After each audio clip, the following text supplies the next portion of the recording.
إن الحمد لله نحمده ونستعينه ونستغفره ونعوذ بالله من شرور أنفسنا ومن سيئات أعمالنا من يهده الله فلا مضل له ومن يضلله فلا هادي له ونشهد أن لا إله إلا الله وحده لا شريك له ونشهد أن سيدنا ومولانا محمدا عبده ورسوله أما بعد Assalamu alaikum wa rahmatullahi wa barakatuh, and welcome to another guidance for the guided. Okay, what we will do inshallah is because obviously I'm conscious today is our 15th night, so the next fiqh hour would have been due next Wednesday, which would have been the at 7 is 21st night, but I'm away, so there won't be a fiqh hour. And then there is the next week, which will be the 28th, which will be near the end of Ramadan. For that reason, there's a couple of questions, or at least one question that has come in the Markaz al-Ifta wal-Qāḍī. So I'd like to answer that question if I may. So at least that person is not having to wait too long. So let me go on to the group. Ladies, I don't think there was anything there on the group. Yeah, we answered that yesterday, so that's okay. Gents, I saw something appear. Right. And that is, where is it? That is this one. Okay, so there's an image which you can't see obviously, and on the image it has well, I can show you this, I guess. I don't know how well you can see that. Okay, let me turn that way a little bit. Okay, so that's the message. There you go. Okay, how to calculate zakat on gold jewelry. And it basically says that if you've got 200 grams of 18 karat jewelry, then because 18 carats is 75% of 24 carats, then you would multiply that by 75%, which is 150 grams of pure gold, and it works it out accordingly. So it gives you a percentage for 22 carat, gives you a percentage for 21 carat. Stones and pearls are not included, making charges and GST not included. Tells you what to do. Okay, so I think the question was primarily, Assalamu alaikum, hope you're well, Mufti. Wa alaikum salam. Can you confirm if this image is correct with its examples as per the Hanafi school? If not, where can we find such details, as this is a cause for concern for many people every year? Right. So the original traditional position would be that if something was less than 50% gold, it would not be considered as gold, which makes sense. If something is 70% iron and 30% gold, and you asked a person, what is that? You would say that is iron because it's 70% iron. If it was 60% iron and 40% gold, and somebody says, what is that made of?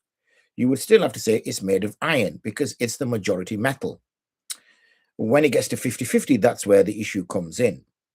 So the view was that anything which is primarily made up of another metal, we would consider it to be that metal. The only time where you would consider even the gold in there is if the gold could be separated from it. Okay, if the gold could be separated from it. So for example, it's a sword. Okay, let's just say it's a sword, and the sword is made of iron, and the blade is made of iron, and the only bit, the bit that goes across, I don't know what you call that, which protects the hand from sliding off the handle onto the sword itself, the blade.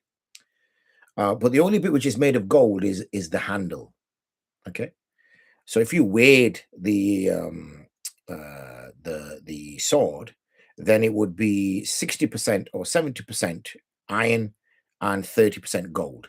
But the advantage was that you could actually separate the handle from the iron, meaning that it is separatable.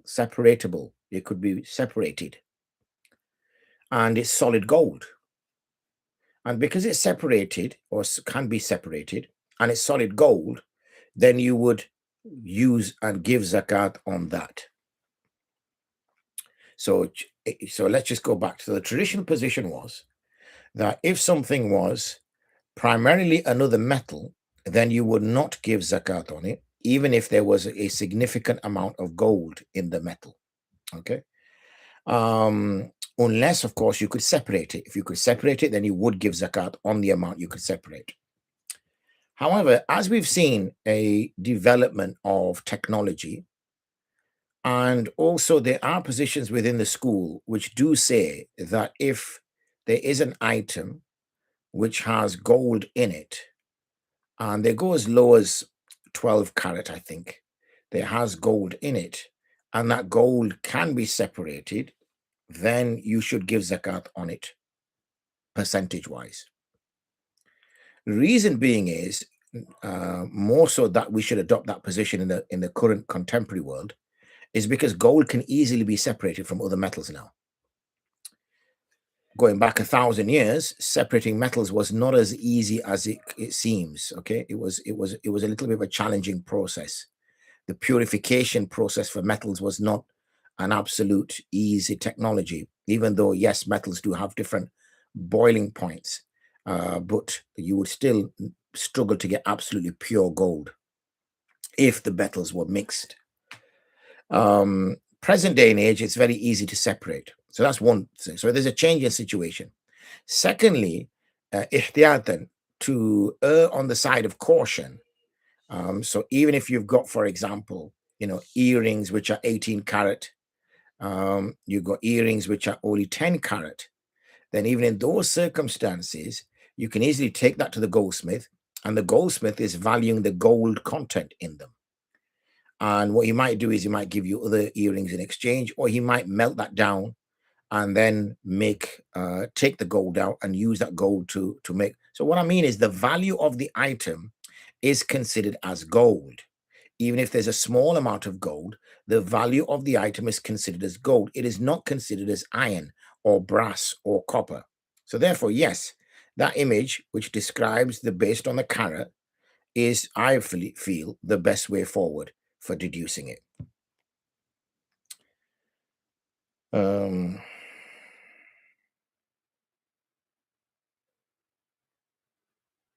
just going to say that it has been answered. So this person has an answer there, mashallah. Okay, so that the only reason I answered that question is, as I said at the outset, is because next week there won't be a fiqh hour next week. There probably won't be a guidance for the guided next week. Possibly it might restart on the weekend. And then the next fiqh hour is going to be basically one of the last few days of Ramadan. And there's going to be pretty, useless information for people if they do give zakat in Ramadan. And I didn't answer that question. That's the only reason I answered that question. Now, back to the script. Let me push this back a little bit.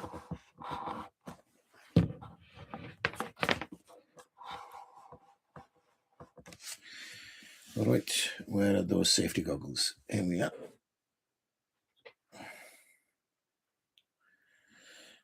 أعوذ بالله من الشيطان الرجيم بسم الله الرحمن الرحيم وإذا ضربتم في الأرض فليس عليكم جناح أن تقصروا من الصلاة إن خفتم أن يفتنكم الذين كفروا. When you are traveling upon the land, then there is no sin upon you. فليس عليكم جناح, there is no sin upon you. أن تقصروا من الصلاة, that you reduce your salah. That you reduce your salah. In khiftum ay yaftinakum alladhina kafaru, if you fear that those people who disbelieve will put you into fitna. Innal kafirina kanu lakum aduwwan mubina. Indeed, those who disbelieve in Allah, they are for you open enemies. So when the Muslims were traveling, particularly groups of soldiers were traveling, then Allah subhanahu wa ta'ala, depending on how it's interpreted by the fuqaha, some of the fuqaha will say that فَلَيْسَ عَلَيْكُمْ جُنَاحٌ, that there is no sin upon you أَن تَقْصُرُوا مِنَ الصَّلَاةِ, that you reduce your salah. So those fuqaha say, well, this is فَلَيْسَ عَلَيْكُمْ جُنَاحٌ, yani there's no sin upon you if you did it. It is not telling us to do it. It is saying that if you chose to do it. So some within of the fuqaha, some madhahib, will only shorten prayer in certain circumstances. They won't shorten prayer by default. The Hanafiya will shorten by default. For us, it is wajib. And there's a lengthy explanation in the books of Usul explaining why we adopt that position in this interpretation. And therefore, you'll find, obviously, that understanding legal theory and understanding legal philosophy is very, very important to be able to understand why the fuqaha have reached different decisions. To not understand legal theory and legal philosophy is to simplify this complicated text of what we call hermeneutics or hermeneutical analysis, which is in essence the study of texts. Because primarily we study texts, that's what we do. We study Quran, we study Hadith. These are scriptures, these are texts. And even for the rest of us, we are studying the aqwal of the fuqaha in texts. We've not met the fuqaha, we've not met the Prophet ﷺ. Allah subhanahu wa ta'ala has not spoken to us directly. So primarily we're analyzing people's statements, Allah's statements and human statements. And therefore, and when Allah is obviously speaking via the Quran, he speaks in a way that the humans can understand him. Otherwise, it'd be pretty pointless to speak in a way that we couldn't understand him. He's intentionally spoken a language with clarity, with structure, with rules, so that people could understand him. Okay, and he obviously chose the Arabic language. So therefore, we have to try to, and language is quite complicated, look at just by the tone of my voice. Why don't you try it? And why don't you try it? I said the same thing, but in one case, I'm actually genuinely saying, oh, why don't you try it? In an inquisitive way. And in the other case, I'm actually saying in a threatening way, why don't you try it? But I said the same word, slight change in my intonation, maybe use of our hands, body language, to give the impression that they're both, but when you see those written down, why don't you try it? Right? You don't see the body language. You don't hear the intonation in the voice. All you're seeing is, why don't you try it? Now, as a faqih, you have to have a legal theory. You have to have a legal philosophy because you have to apply this consistently. You cannot be inconsistent because then it makes a flaw of your understanding. It has to be consistent and there has to be structure and there has to be analysis. So it's very complicated.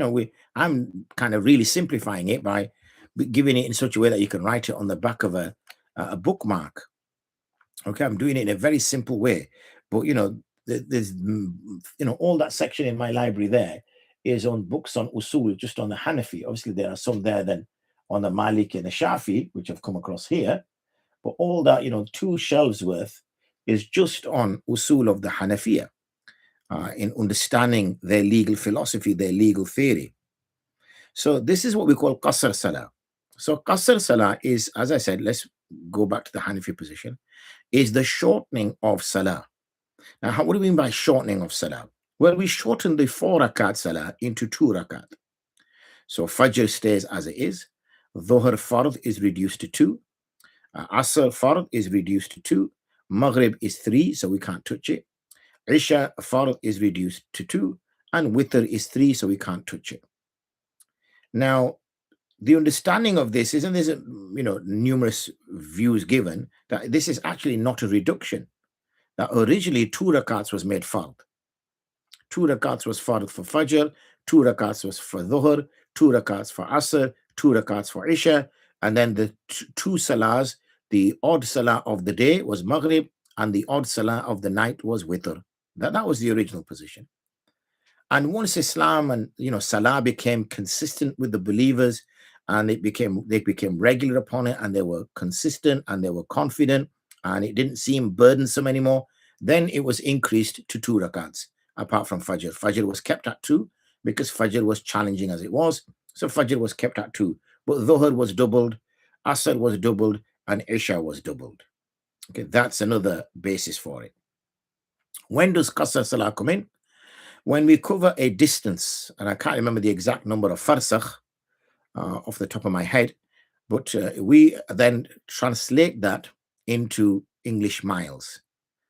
And from my research, I can't remember, it comes to around 55 miles. I've written about it somewhere. So it comes to about 55 miles. Now, I know some people have heard 48 miles, and that is a position. But when I did my research on this and I looked at it, I was more inclined towards 55 miles.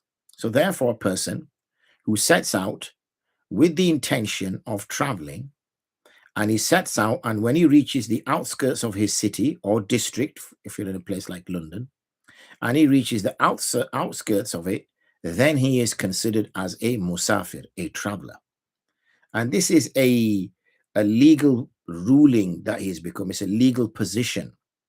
Because as a traveler, there are certain acts of worship that are lifted from him and from her. For instance, they can increase the number of days that they wipe upon their khufs. So it goes from 1 day to 3 days. They are permitted to not fast if they are musafir at the time of imsak. They will reduce their salah from 4 rakats to 2 rakats.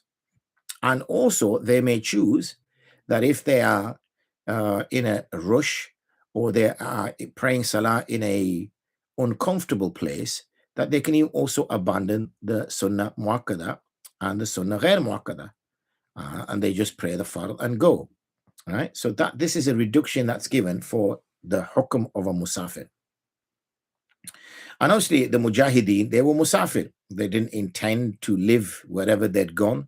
They did not intend to stay there for they didn't go with the niyyah. They might end up staying there for quite a while, but they never had a niyyah that I'm going to stay here and become muqim here. That wasn't their intention, because they didn't know where the troops were going to be stationed day by day, week by week. وَإِذَا قُمْتُمْ فِيهِمْ فَأَقَمْتَ لَهُمُ الصَّلَاةَ فَلْتَقُمْ طَائِفَةٌ مِّنْهُمْ مَعَكَ وَلْيَأْخُذُوا أَسْلِحَتَهُمْ. So this was then a Salatul Khawf was initiated. Now again, I'm not going to go into all the detail about Salatul Khawf. So Salatul Khawf, some fuqaha say that there's no Salatul Khawf anymore. The reason they give is that what is Salatul Khawf? Well, let me explain what Salatul Khawf is. Salatul Khawf is, I guess it's in the name, is that it is prayer of fear, meaning you are in a position of fear. Because when you're praying salah, you're supposed to be dedicated to worship. You were supposed to drop your arms, not your arms that are attached to your body, but your weapons. You're supposed to drop your weapons, and you're supposed to dedicate and pray salah. And once you finish your salah, so you can't look around and think, oh, are they coming up that hill? Oh, is that a tank over there? Oh, goodness me. Or is that, you've got to pray salah. So the question comes, why don't they pray in 2 separate groups? Yeah, one group stand on guard and the other group pray salah. And once that group has finished salah, the other group stand guards and they pray salah. But if you had the Prophet ﷺ amongst you, would you be the group that would be without the Prophet ﷺ in it as your imam? Probably not. Well, I would say factually, you wouldn't. You would say, I want to be in the group that is going to be led by the Prophet ﷺ. Now, everybody's going to say that. So that's where Salatul Khawf was instituted. Now, some fuqaha say that because this case only comes up if the imam was the Prophet ﷺ, because now the rest of us are mere mortals, not saying the Prophet ﷺ was an immortal, it's a figure of speech, right? We are mere mortals. And meaning that we can easily split into 2 groups. We can have a Mufti Sahib leading that group, and we can have a Mufti Sahib leading this group. Right? So we can have an imam for that group and an imam for this group. So then it's not a problem now. That's why some say that actually this Salatul Khawf is no longer applicable. This only applied in the time of the Prophet ﷺ. Now the Prophet ﷺ is not amongst us. We can easily split up into 2 groups. Never mind 2 groups. We can split up into 3, 4, 5, 6, 8, 10 groups. And we can have lots of jamaats. Others say no, that once this was instituted, it stays instituted, and this exists to this day. And this is what we call Salatul Khawf, where the party, the group of soldiers, because remember, this is not going to be a whole army moving together. It could only be a battalion of 500 men or 300 men, and the bigger your jamaat is, the better. So why split up into 2 jamaats of 150 when you can have a jamaat of 300? So what do you do? So what happens is, وَإِذَا كُنْتَ فِيهِمْ, when you are amongst them, فَأَقَمْتَ لَهُمُ الصَّلَاةِ, then start the salah for them. فَلْتَقُمْ طَائِفَةٌ مِّنْهُمْ مَعَكَ, then a group should come and pray with you. وَلْيَأْخُذُوا أَسْلِحَتَهُم, and they should hold their weapons. Meaning they shouldn't place their weapons down. فَإِذَا سَجَدُوا فَلْيَكُونُوا مِنْ وَرَائِكُمْ, and when you make sajda, then this group should go now. So this group, the group 1, has prayed 1 rakat with you, and they are technically still in salah, but they have now left you, and the group 2 now comes and joins you as masbuk. So it's now the Prophet ﷺ's or the Imam's 2nd rakah, and it is this group's 1st rakah, the group 2. So وَلْتَأْتِ طَائِفَةٌ أُخْرَى, and the other group should come. لَمْ يُسَلُّوا, who haven't prayed yet. فَلْيُسَلُّوا مَعَكَ, and they should pray with you. وَلْيَأْخُذُوا حِزْرَهُمْ وَأَسْلِحَتَهُم, and they should take their defenses and their weapons. Meaning this is a rare circumstance for, first of all, for this type of prayer to be instituted. And secondly, you're allowed to hold weapons because obviously this is an apt opportunity for the enemy to strike. Why not? Why not just wait for Maghrib? Okay, probably not a good idea to wait for Isha because, Isha can be prayed anytime. But the Muslims have to pray Maghrib Salah. That even in battle, the Muslims cannot abandon Maghrib Salah. They have to pray. And the thing with Maghrib Salah, it has a shorter duration to be prayed in. Whereas Isha, you're not really knowing, are they Hanafi, are they Shafi, are they Maliki? Are they going to wait for the redness of the sky to disappear? Are they going to wait for the yellowness of the sky to disappear? Which shafaq are they going to wait for to disappear? Are they going to wait for the whiteness? So you don't know, right? Similarly, no point attacking the Muslims at Fajr time, because are they going to be at the time of Ghalas? Are they going to pray Fajr when it's very dark? Or are they going to pray Fajr just before light? Right? So you don't know that. Similarly, Dhuhr, right? You don't know when they're going to, because Dhuhr again is an open window. And Asr, well, you don't know. Are these people following 1 shadow length or 2 shadow lengths? But Maghrib, you're pretty sure, whether they're Hanafi, Maliki, Shafi, Hanbali, or whatever they are, right? They're pretty much going to be praying Salah 5-10 minutes after the sun sets. So that's an ideal time to strike. So here it mentions the 2 rakah. Then the other group comes, so that's why it's permitted to hold weapons, even though usually this could come under al-amal al-kathir, because you're doing something which is something that is done outside of salah, and anything which you do action, which is not an action of salah, which would come under the concept of excessive movement or excessive action, invalidates prayer. But in this case, this is an exception. وَدَّ الَّذِينَ كَفَرُوا لَوْ تَغْفُلُونَ عَنْ أَسْلِحَتِكُمْ وَأَمْتِعَتِكُمْ فَيَمِيلُونَ عَلَيْكُمْ مَيْلَةً وَاحِدَةً. And the enemy would wish that you became تَغْفُلُونَ غَافِل, unaware of your weapons and your, whatever you carry with you, because أَمْتِعَتِكُمْ is a soldier would always have a backpack. Now in the modern soldier, he has whatever equipment he has in his rucksack. He might have some food with him. He's going to have a rolled up sleeping mat. I don't know. I've not been in the army, but these are sorts of things that people would carry nowadays. And obviously, the enemy is hoping that you'll get so engrossed in your salah that you leave your weapons, you leave your equipment, and they'll sneak up behind you, take your weapons, take your equipment, and obviously try to kill you. فيميلون عليكم ميلة واحدة ولا جناح عليكم إن كان بكم أذى من مطر أو كنتم مرضى أن تضعوا أسلحتكم. And there is no sin upon you if you are ill or sick, or there is some harm, أذى من مطر, some harm rather from rain, أو كنتم مرضى, or you are sick, أن تضعوا أسلحتكم, that you lay your weapons down. Right? That you lay your weapons down. So there's some permissibility for laying your weapons down. وَخُذُوا حِزْرَكُمْ, but take your protection, protect yourselves, guard yourselves.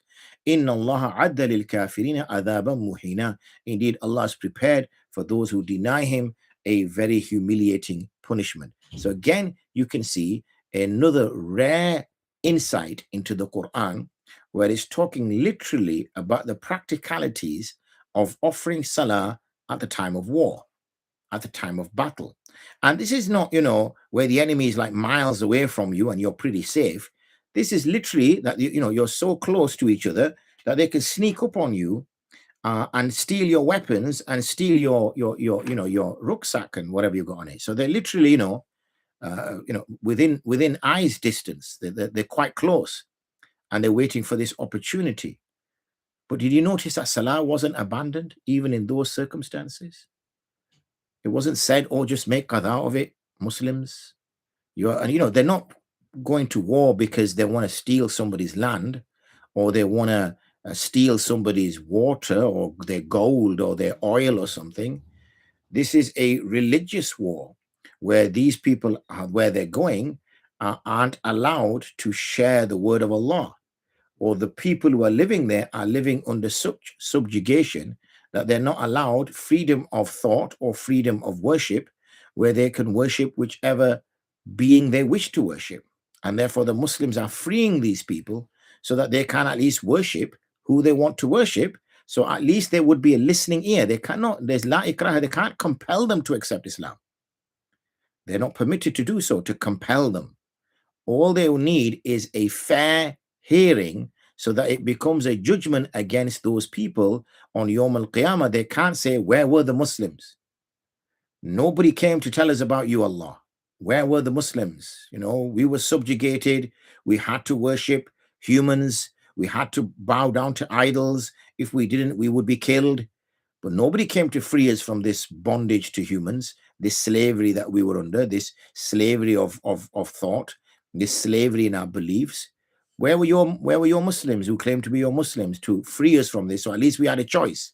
So that's all that Muslims are trying to do, is give them that freedom to choose. So they may choose to be Muslims or choose not to be Muslims. Not that they're making an environment to force people to become Muslims. No, they're making an environment to allow people to choose whether they wish to become Muslims or not. So at least they have a fair hearing. But again, I circle back to the point that I made earlier. We now make excuses when we're going to work and we can't pray Dhuhr or we can't pray Asr, and we say, Khair, I'll make qadha of it. Or, we're traveling or something and it's inconvenient. So we say, oh, we'll make qadha of it. Or, we're very busy one day because there's an event going on or something. I don't know, there's a wedding or there's something you're involved in, and you're pretty busy running around, picking people up, dropping people off, and picking food up and dropping food off. So you say, Khair, I'll delay it. Right? I'll delay it. So we're delaying salah over petty little things, not matter of life and death. And here the believers are kind of, you could argue, putting themselves in harm's way when they're praying salah, because they're indisposed now. They're not available for battle. They're out of, because they're not going to be stood in their battle positions when they're praying salah. They're making safs. So you've got all the believers in one place at one time. So if you're going to attack, this is an ideal opportunity to attack, because they're not hiding behind trees or rocks or, keeping themselves discreetly away. Because when you're making safs, you're stood out in the open. You have to be. How else are you going to make a saf? But Allah subhanahu wa ta'ala did not permit them to make qadha of it. In fact, they were instructed to pray salah.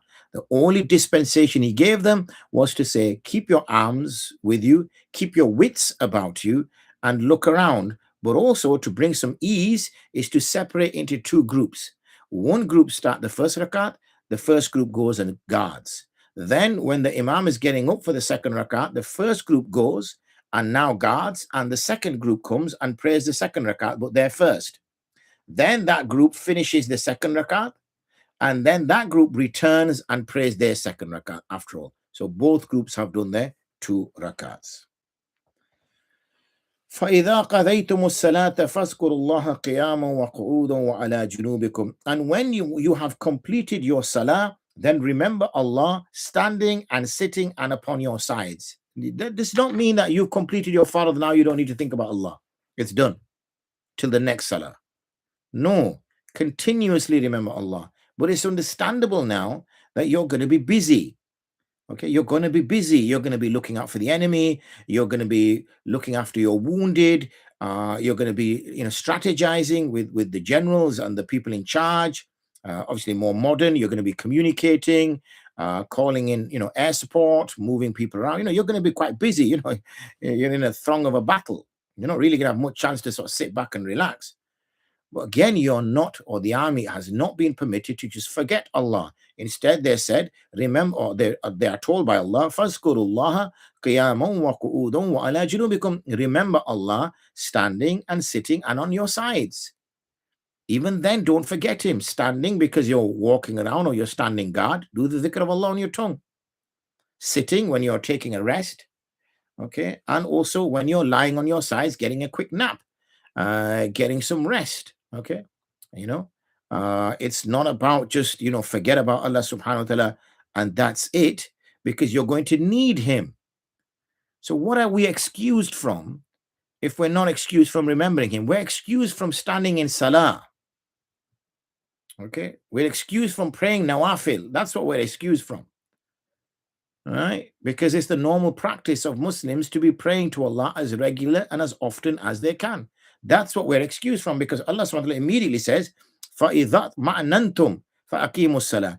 And when you are safe, when you are in a position of safety, you are out of the clutches of the enemy, you are away from the front line, so to speak, and you've come back to camp, and you're now obviously in camp, and the camp is well guarded, well protected. So you're now safe in the camp, unless the enemy is so bold and so so much bravado that they're going to attack your camp, because then you've got your full force here, you've got your full army here, you've got your best weapons here, you've got your this is a big risk for the enemy to attack you here. So now that you're in a relative safety, now stand in salah. Now you don't need to remember Allah sitting, standing, lying on your side, because you've got no excuse. You can pray nafil now. You can stand, you can dedicate your nafil to him. You can be in a state of khushu, in a state of connection with Allah, focusing on him, and not being detracted from anything. You don't need to now look to the left, to the right, because you're in a safe environment. You've got your, it's an active camp. There's constantly soldiers coming in, soldiers going out. There's many people on guard. There's a radar system. It's all fancy modern stuff nowadays that can keep a camp protected. Again, I speak only from what I've seen and hear. As I said, I've not experienced it firsthand. I've not been involved in any army, and I've not been on any front line. So therefore, I can only just give you some very basic understanding of what an army does. But I'm sure they have a lot more safety measures in place than what I just described to you there. Inna salata kanat alal mu'minina kitaban mawquta. Why? Because indeed prayer is upon the believers fixed at times. It is fixed for you. Now again, we can discuss the different positions with a musafir with regards to doing jama bayna salatain. So even those fuqaha that adopt the position of joining prayers together, they would take advantage of this, because they would say, especially if it was an army, especially if it was a group of people moving, that it's going to be difficult to stop 5 times. It's going to be difficult to stop 5 times because we're giving the enemy 5 chances to attack us. Wouldn't it be better if we could stop 3 times? And we could do Jama between Dhuhr and Asr, and we could do Jama between Maghrib and Isha, and obviously Fajr stands alone. That would be a lot safer. That will mean that once we stop, especially if it's an army that's moving, and it's all right for me to stop, I can stop, sort myself out, pray, and I'm off again. But when you're stopping 100 men, 150 men, 200 men, 500 men, or whatever it is, and they've got tanks and other vehicles that they have to stop, and obviously they've got to hide now, because if they just wait on the side of a road, they're literally a sitting duck. So if there's any air, planes flying over, helicopters flying over, they're going to see them. Just takes one bomb and that's it. The whole 500 are gone. So they're going to have to quickly set up camp, cover up with that kind of tarpaulin type of thing, which, conceals them, camouflages them, talking like I'm some big expert now, camouflages them so that they can't be seen by anybody flying over. Then obviously people have to go make wudu, you got to do that. And then obviously you got to find point qibla, pray your salah, and get back in again. It's just, excuse me. Alhamdulillah. It's quite time consuming. Okay. It's quite time consuming. So that's why Jama Baina Salatain has advantages when you're an army, whereby you can combine these prayers. Obviously, that's some fuqaha. The Hanafiya will say, yes, okay, we get that as well. We will do Jama Baina Salatain, but we do what's called Jama Suri. And you might say, oh, what's Jama Suri? Well, Jama Suri is that we push Dhuhr back all the way to its end time, and we bring Asr forward to its beginning time, and we stop. We make camp just around that time. So we just pray Dhuhr, and 5 minutes later, it is Asr. We pray Asr, and we're off again. Similarly with Maghrib and Isha, we push Maghrib all the way back until it's literally its end time, and we pray Isha literally at its beginning time. So again, we can just stop once and do it. So they say, okay, the other madhahib might say, no, you bring Asr forward into Dhuhr time, and you bring Isha forward into Maghrib time, because obviously there's no one argues about pushing Dhuhr into Asr time, because now Dhuhr is Qadha. Nobody argues about pushing Maghrib into Isha time, because now Maghrib is Qadha. Nobody argues about that. The argument is, how can you bring a salah forward? Okay, especially when we have this ayat there, inna salata kanat alal mu'minina kitaban mawquta. How are you bringing a salah forward, for crying out loud? Because the sabab, the sabab, the cause has not been seen. The cause for Maghrib is sunset. So let me make it easy. The cause for Asr is the length of the shadow, and that hasn't occurred yet, and you've brought Asr forward. So how is Asr even fard yet? Asr is only going to become fard. That's like saying if a person died in Dhuhr, he owes the Asr. How does he owe the Asr? He died in Dhuhr. He prayed in Dhuhr, so he doesn't owe anything, because the sabab of Asr hasn't come yet. So that's why the Hanafiya say, no, you can't do this. You can't do this Jama Baina Salatain. The only way you can do this Jama is that it looks to the onlooker that you are joining prayers, but you're not really joining prayers. You're praying each in its own time, and therefore you're acting on the verse of the Quran, which is inna salata kanat alal mu'minina kitaban mawquta, and secondly, you're also acting on the hadith. So it's a win-win. Whereas in your case, you're acting on the hadith, we get that, but you're having to go against the Quran, which is a pretty serious problem, especially since this verse is tawatur, yani mass transmitted. Well, all verses are tawatur, not that specifically this verse, but the point I was making was that's why I said it like that. وَلَا تَهِنُوا فِي ابْتِغَاءِ الْقَوْمِ, and don't feel weak in seeking out the people. Meaning, you're in battle mode now, and you're going to be tired, of course. You're going to be thirsty. You're going to be fatigued. You're not going to be getting much sleep. You're going to be pushed to your wits' end. You're going to be constantly on edge. You're going to be, hyperactive. You have to be active. Your brain has to be alert all the time, because it just takes a second and you could be dead. Or worse still, your whole troop could be killed. And that's not what you want to have on your hands, something like that. So even when you're sleeping, you're half sleeping. You're not really proper sleeping. You're not sleeping like you're in a 5-star hotel, something in some cushy, nice cushions and some nice duvet. You're sleeping rough out in the open. So it is quite challenging. And what that can do is that can demotivate a person. And when a person starts to get demotivated, he starts to feel weak. He starts to feel, that they say that, a person loses the fight in here. They don't necessarily lose the fight in with the body or the weaponry or something. They've lost it here. So the fight is always about the hearts and minds. And if one can keep, positive and confident, then that person is always got a chance. So Allah says, وَلَا تَهِنُوا فِي ابْتِغَاءِ الْقَوْمِ, don't become weak in seeking out the people. Seek out these people. إِن تَكُونُوا تَعْلَمُونَ فَإِنَّهُمْ يَعْلَمُونَ كَمَا تَعْلَمُونَ. And if you are suffering, then indeed they are suffering like you are suffering. And we explained this a few days, maybe a week or so ago now, where we talked about everybody is human.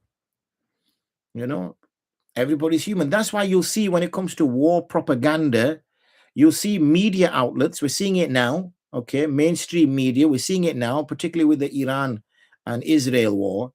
You're seeing all the bad things happening to, say, Iran.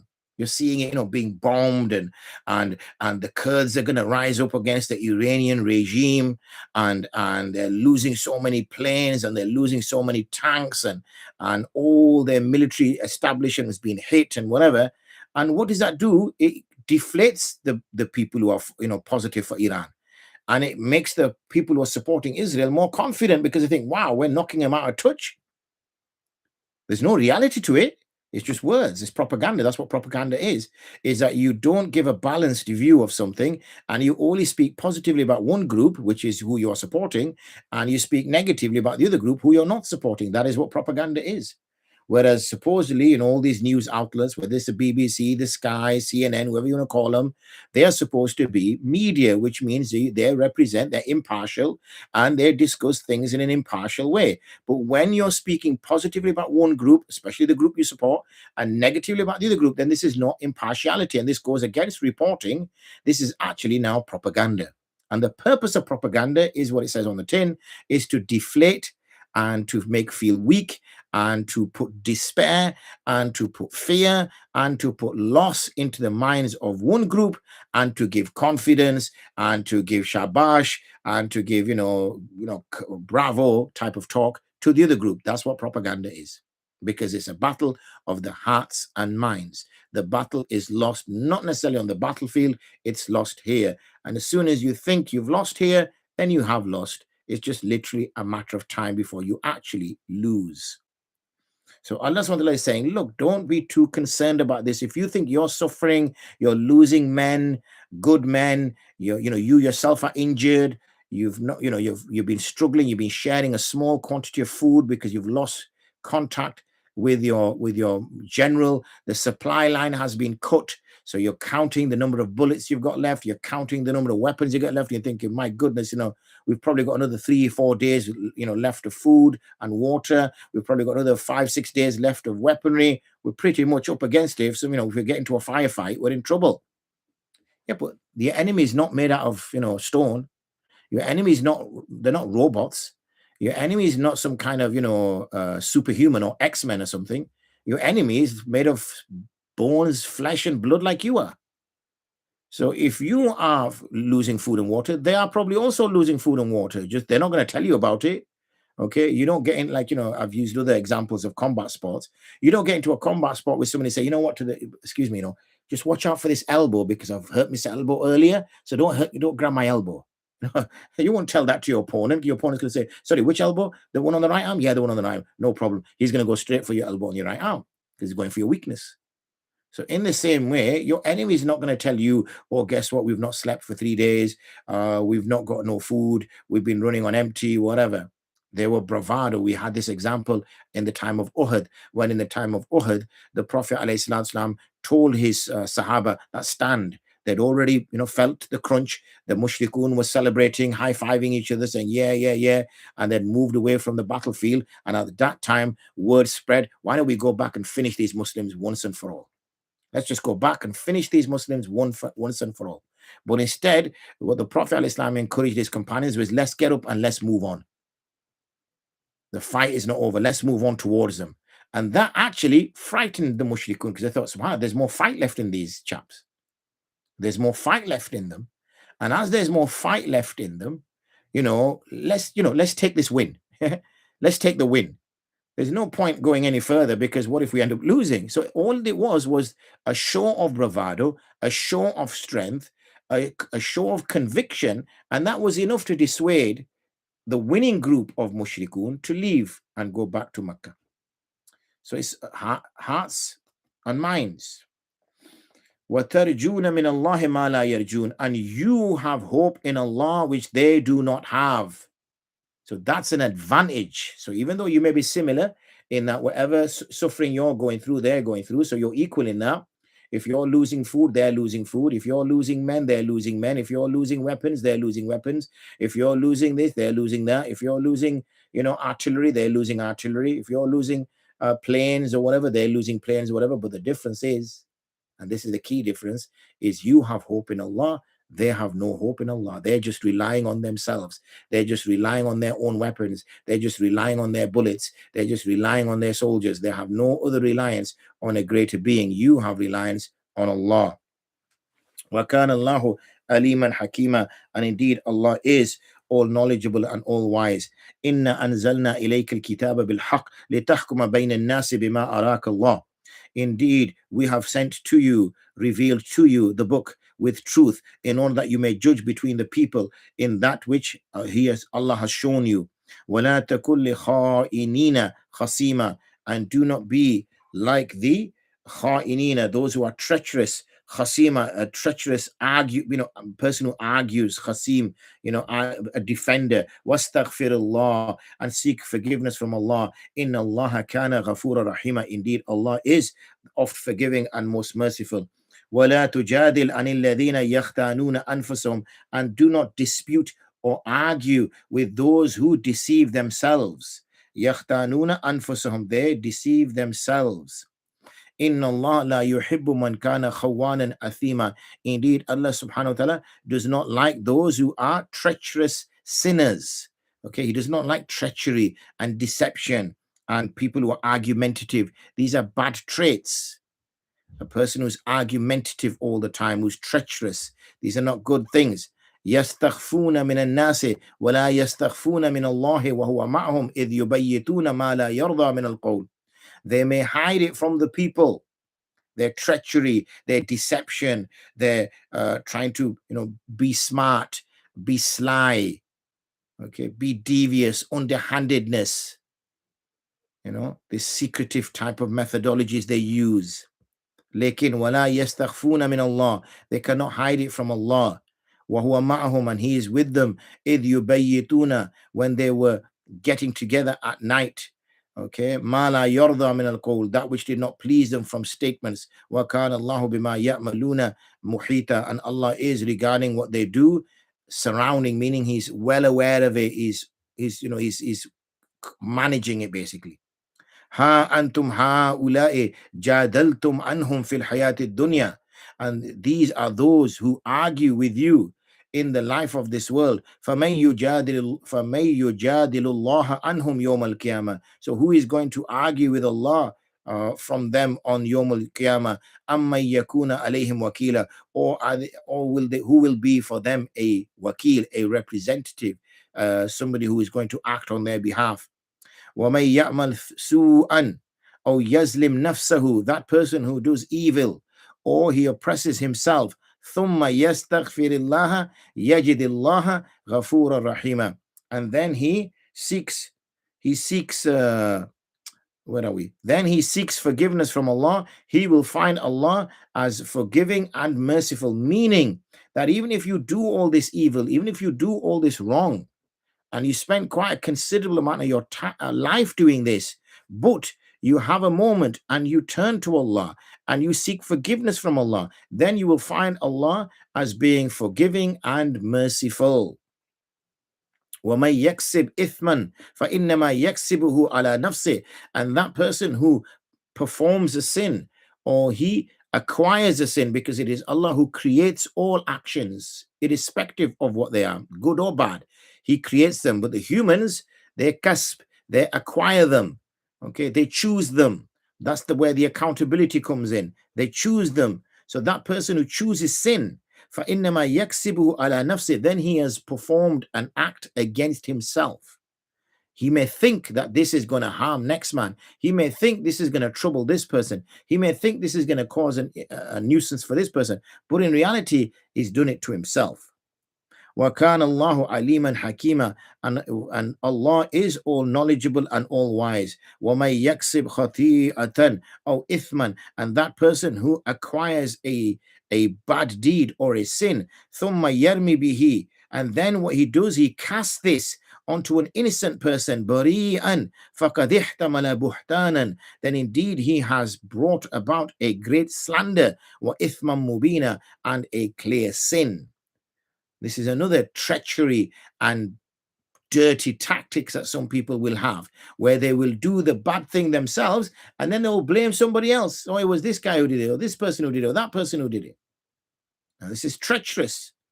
These aren't good habits. This treachery, this slyness, this deviance, this continuous debating and arguing for the sake of it, not to reach some reasonable position so that they can become a better person, but just being obstinate and arguing and just making a fuss all the time. But Allah always leaves the door open. He says if that person, he seeks forgiveness from Allah and he repents, then he will find Allah oft forgiving and oft merciful, meaning Allah will forgive that person. So that door is always open. And talking about doors open, let's close the door for tonight, inshallah. We will bring an end at that point. What are we on? We are on the 5th of March. So there we are. And we'll stop there. Inshallah, the plan is that we will be traveling, all being well, in a few days down to London. We're now working on the itinerary so that I will be. But one place I will be, inshallah, is in Masjid Umar for Fajr Salah. And obviously, hopefully, we will have Fajr Bayan there, which will most likely be the tafsir anyway. So it might be that we do the guidance for the guided on those days after Fajr rather than after Taraweeh. Okay, so watch the space, people. Follow the channel, follow the group so you know what's going on, because that next week or so is going to be a little bit different. It's going to be a little bit here and there. But if you are following our channels, then you will know what's going on.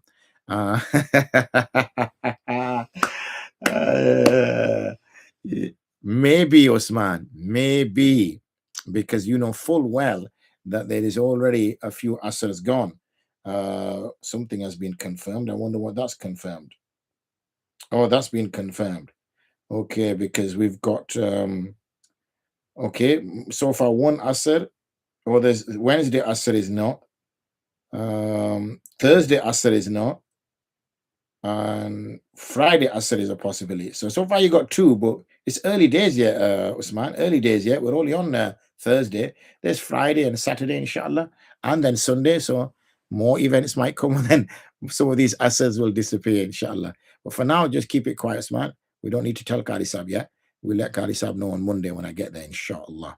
Khair, that said, we're now working on those videos from yesterday, the Fiqh Hour, which was a detailed one on praying on a chair. I do feel it's a very important topic. So when it does get shared, please do share it on your groups, because this is becoming rife in our society. And also the one on the i'tikaf, because i'tikaf is what? If we're on the 15th today, for others it may be the 16th.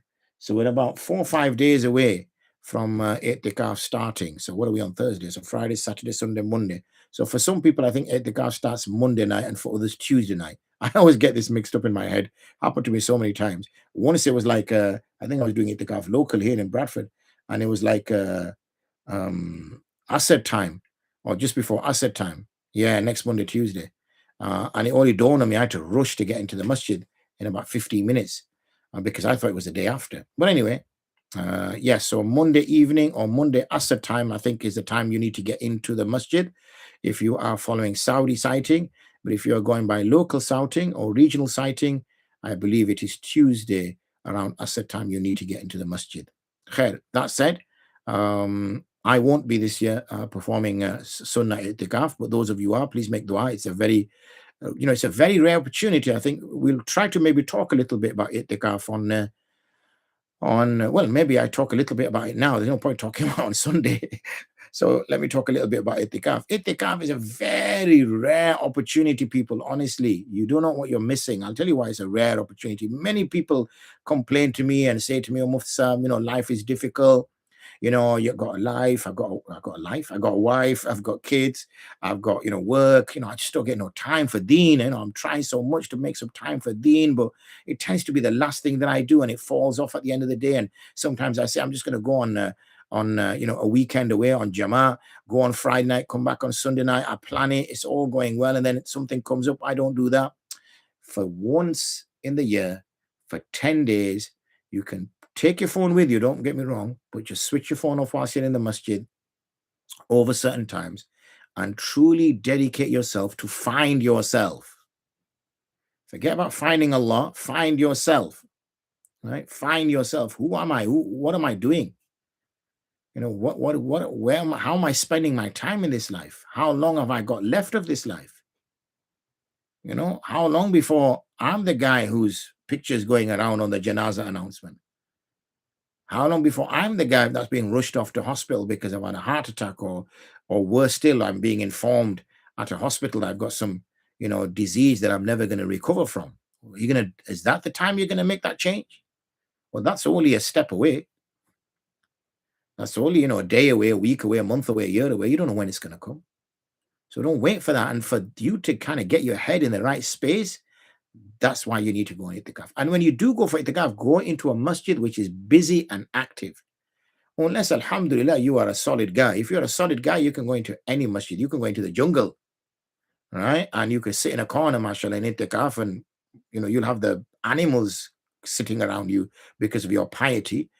But for most average people, you need to go into a masjid which is active, that there's some scholars coming in, talking, so that they can give you more confidence, it can give you more motivation. There's also opportunity that those people in i'tikaf with you are learned people, so you can sit with them and say, Maulana Sahib, Mufti Sahib, just teach me this mas'ala. Can I just go over my tajweed a little bit? I'm not sure about this a little bit. This happened in my house the other day, whatever. And make good acquaintances, because if you make good acquaintances, then those acquaintances can last for life. Yeah, those acquaintances can last for life. Usman and I have done mashallah itikaf together a few times now. Alhamdulillah, we're still hanging out with each other from a distance, of course. Those acquaintances, can carry, because you are there, day and night in that spiritual environment, and you're solely there for the worship of Allah. And it can be relaxing as well. Those people that I've spent some time with in itikaf, it's relaxing as well. We crack the odd joke. We have good friendly conversations, good strong love, mashallah, muhabba, the brotherhood, eating together. And we also, eat together. And sometimes we get together and we eat. And I think every now and then we try to get something eaten as well. So, you can see that it's all good fun as well. So that it's not just like military, you're not going to boot camp. It's not like that before people start freaking out. Oh my God, will I turn into a Maulana or something? No. You wish. That doesn't happen in 10 days. That takes about 15. No.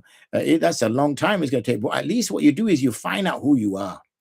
And even if you unfortunately don't find out who you are, that's just never meant for you.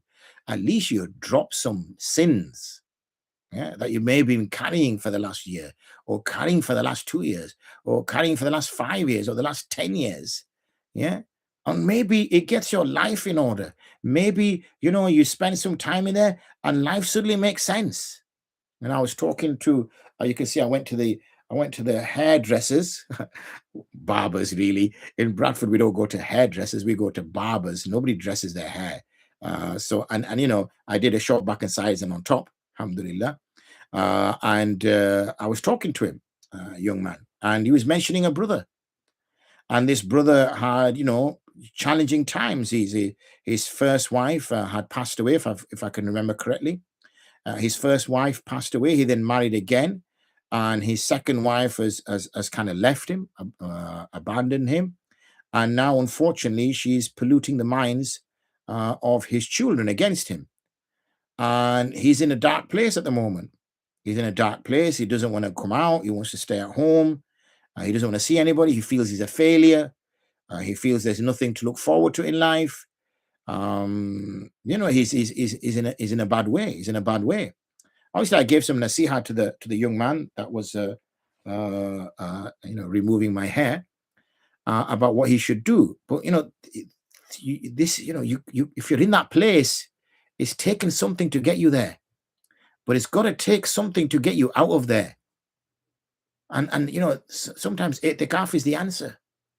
Itikaf is the answer. You come and you sit, you listen. You at least, what you do. If you're there for 10 days, assuming it's 10 days of itikaf and not 9, but say you're there for 10 days, then you've prayed 50 salahs with Jama'ah. And if you get your act together, you've got takbir al-tahrim as well. Now, come on.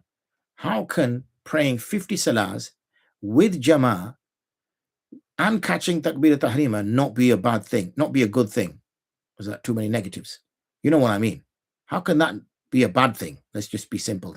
How can that be a bad thing? How can that not impact on you when you may have only caught 1 salah or 2 salahs in a week with takbir al-tahrim, and now you've caught 50? How can that be? And because you're in the masjid, you might recite half a Quran or a quarter of the Quran if you're not that fast. How can that not be a good thing? And many people are coming to the masjid and collecting for places far out. I was there in the Masjid al-Rashideen, and Hafiz Saab there is working with another Maulana from another masjid not too far from here, and they've got an orphanage in Gambia. I hope he's not watching, because if I've got it wrong, I'm in trouble. In Gambia, I believe.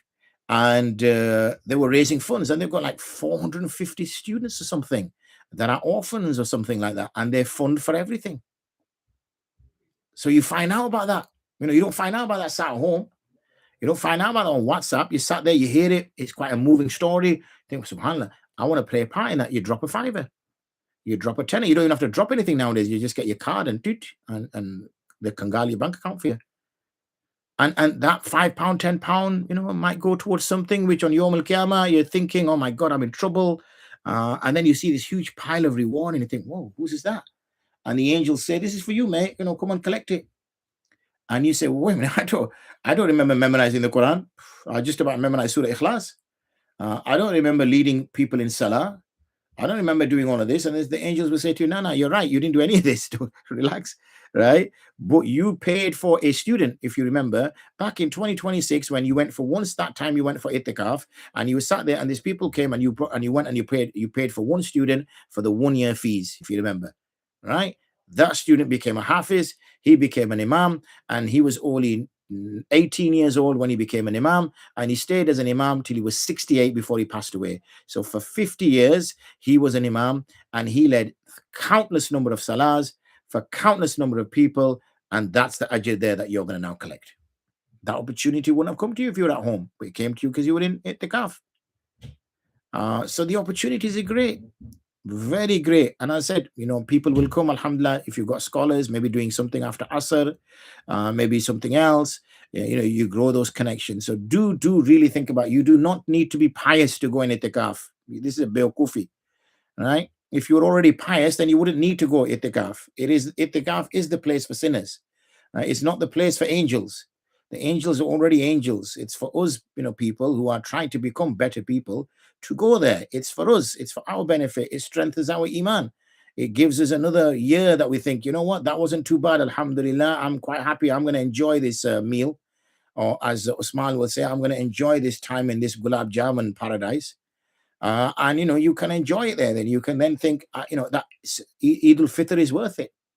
Anyway, we've done our hour. I don't want to go on too long. Same time tomorrow, inshallah. Same time tomorrow, inshallah. Wa akhiru da'wana and alhamdulillah rabbil alameen. Assalamu alaikum wa rahmatullahi wa barakatuh.